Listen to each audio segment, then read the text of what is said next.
is a presentation of Fox Sports. This is the place, Rockingham, North Carolina, where grassroots racing was brought up to speed on a track known as The Rock. And the fans that have come here have weathered through a rough weekend, rain washing out any hour on Saturday. They have the Cameron Crazies nearby at Duke, but these are race fan fanatics making this their home the past 5 days, coming out to see drivers like Michael Waltrip, 0 for 34 here, but coming off another Daytona 500 win. And Kevin Harvick making Richard Childress Racing proud, a fourth-place finish at Daytona, hoping for a bounce-back season. Tony Stewart finishing 7th at Daytona this year after winding up last the previous year. The points champ needing another strong race on this track, a track that he's always done well on. Those are just some of the drivers ready to rumble over this rugged raceway where they can see clearly now.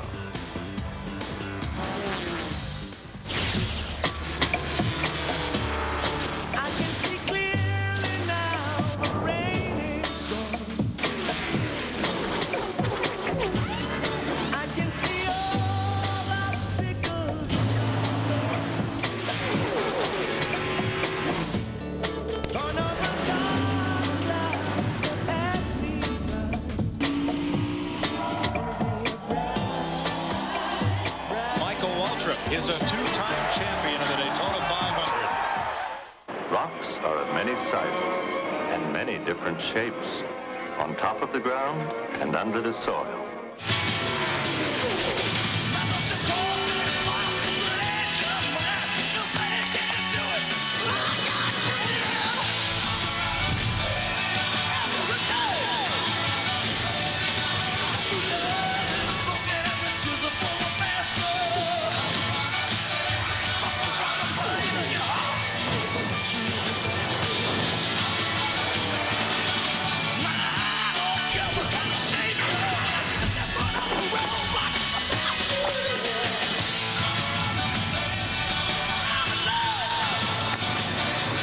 To the Rock.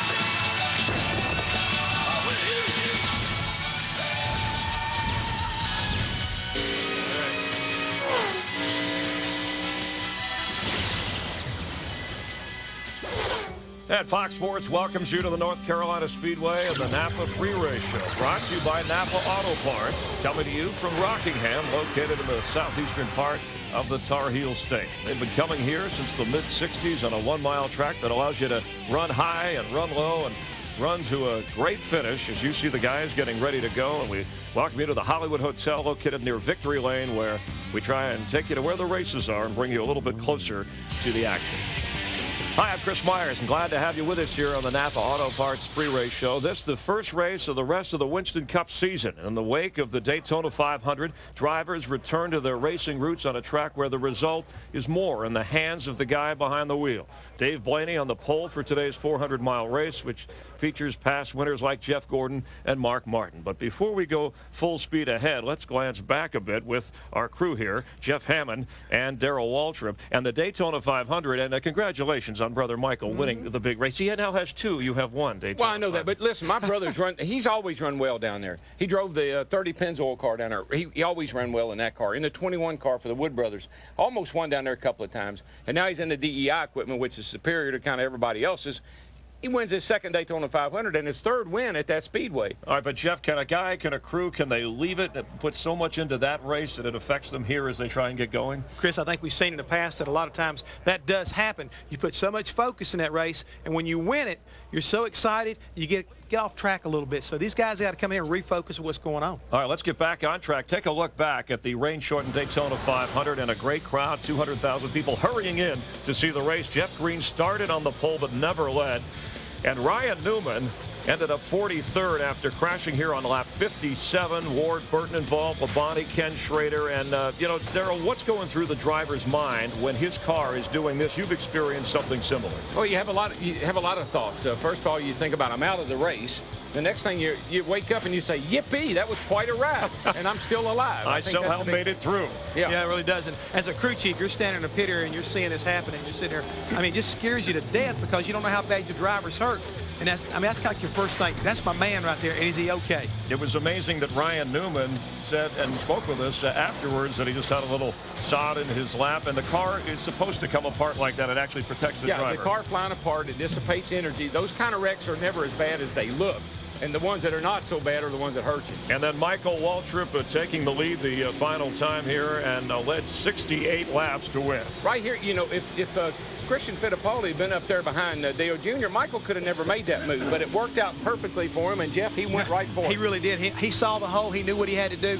Dropped in right behind Dale Earnhardt Jr. right there, and that was the move for the win right there. I mean, what more can you say? Great move. Great win. And after the rain delay, they announced it, and Michael his second Daytona 500 title and all the rewards that come with it. But let's put this question out there because fans talked about it. It was really only the third time that we had a rain-shortened Daytona 500 in 45 years of the race.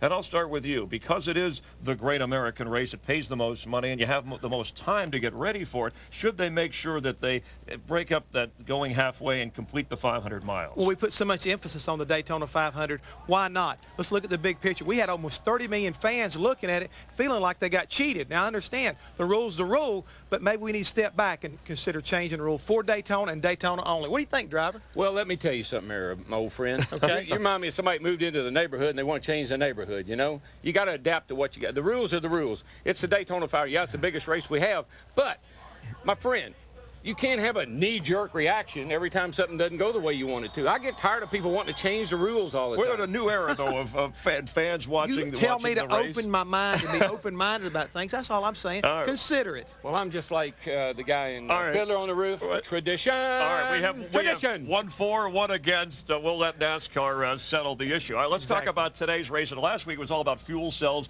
This is going to be all about tires. It really is, Chris. Today, forget about running out of gas because you're going to run out of tires first, and about 70, 75 laps, you're going to be hunting for tires. And take me through. I keep hearing about the high groove here. Here's what happens. When you get that baby down on the bottom and you got that wheel cranked to the left and you're running that throttle and you're grinding on that right front tire, and that right front tire goes away, what are you going to do? You're going to have to go high. Yep.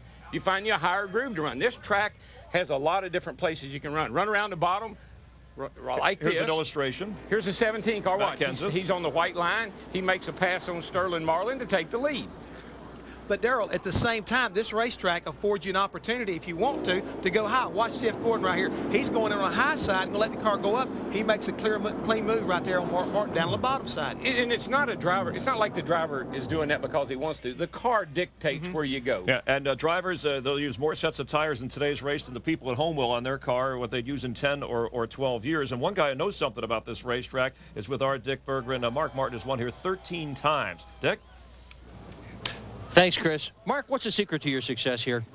Going through the corners fast. You know, it's about the same as everywhere else, but it just is easier for me. On the high bank 1 mile racetracks here in Dover are probably my very, favorite. Why do so many people have so much trouble with this place? Oh, this place is, it eats the tires up, and you can't get a good practice. I mean, you have to put new tires on every time you make a change in order to really know what you have. And that means if you come to test here, it's 10 to 15 sets of tires. And then, even then, you get just wore out running 25 to 40 laps, and you need to run more like 60 or 70. And you just run out of time and tires and everything else, and energy. It's a real tough place to get it right at, and once you get it right, you can ride that wave for a while.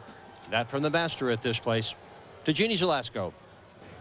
Well, thanks. After 112 Winston Cup starts, Dave Blaney finally has the pole. What's it feel like to have the best seat in the house? Yeah, it's about time, huh? 1 for 112, isn't that good? It feels good. I'm real proud of our whole Jasper team. This is one of the first new cars that my new guys have built from the ground up. So it's felt great all weekend. Wish we'd had a little more practice with it, but everybody's in that same boat. So, I mean, we'll go in here same as we do every week, looking, trying to get a top 10 car, in the first part of the race and then finish it off, and we'll see what happens. Well, you got your first pole. You know what's next? Your first win, Chris.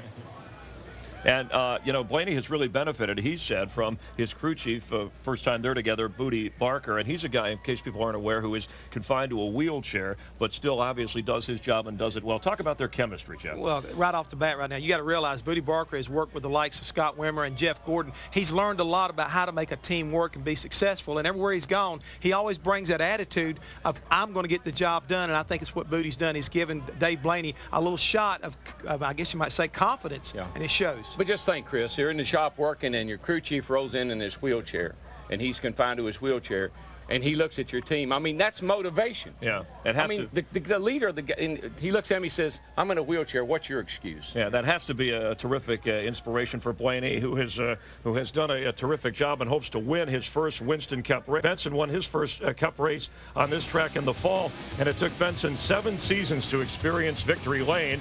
And now he's starting on the front row with Blaney, and he is standing by with our Steve Burns.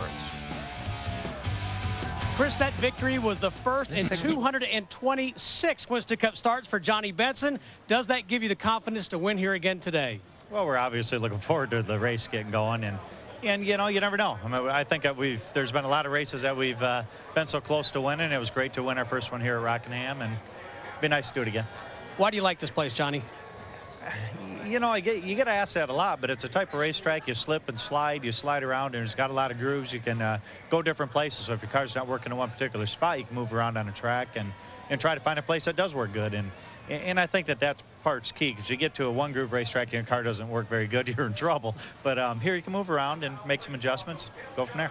Good luck. Johnny Benson starts second, and we go to Matt Yoakum. Steve, for the second straight year, Kurt Busch enters Rockingham 4th or better in points. He finished 3rd here last fall, leading 105 laps. But we have a big unknown. No final practice session. How does that shake up your strategy?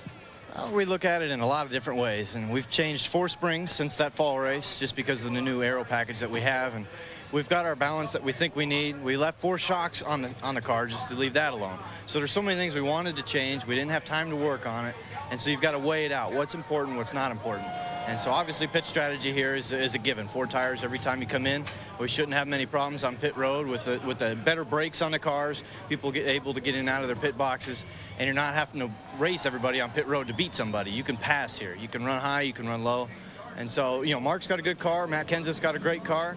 If we can beat a 3rd Roush car today and finish 3rd, that'd be fine. But we're shooting for the win. We want to get on top of these points and keep going. The Roush car's always stout here at the Rock. Kurt Busch trying to become the 9th different Rockingham winner in the last 9 Rockingham races. Chris? All right, thanks, guys. And at age 24, Kurt Busch heading home to Las Vegas next week and hopes to go there on a winning note as you see Jeff Gordon and some of the other drivers being introduced as we head closer to the start of the race. Coming up, we're going to hear from Ryan Newman and this year's rookie class. You wouldn't believe what the old school is doing to the new school. It's ahead on the Napa Auto Parts pre-race show.